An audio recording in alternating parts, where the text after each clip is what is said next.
If we back up 3 months and used one word to describe the investment markets, it would have been uncertain. We were uncertain exactly how the vaccine rollout was going to go. We were uncertain how the course of COVID was going to track. We were uncertain how the inauguration and transition of power in Washington would go. Everywhere we turned, there was uncertainty. Thankfully, today we have answers to many of those questions.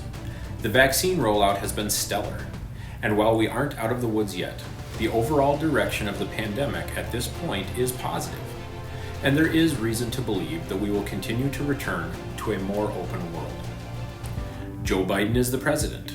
The Senate is split 50-50 between Republicans and Democrats, and we still don't see anything in politics that resembles a return to bipartisanship. Yet, amidst all of this uncertainty, we continue to see overall positive movements in the equity markets. In general, all equity markets worldwide were positive in the first quarter. Volatility returned as we moved through the end of February and through March, but overall trends were positive worldwide.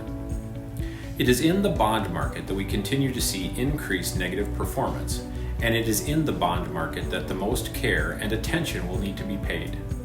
As I have shared with you many times in the past, the days of stable, consistent, inflation-beating returns in the broad bond market have probably passed.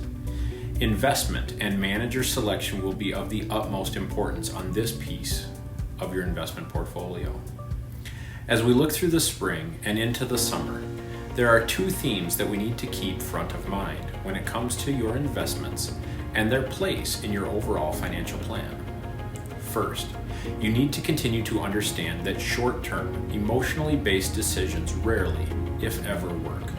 A plan is built on a set of goals and values. If those goals and values haven't changed, then there is rarely a reason to adjust the plan that is in place. That doesn't mean that we won't continue to update and rebalance the inner workings of your investment portfolios, but it does mean that altering your investment plan should only occur if your personal circumstances have changed. The second thing that we need to keep in mind is that there is almost no certainty about the exact path forward in the world that we live in. At no time in the past have we forcibly shut down our own economy, let alone that of the world.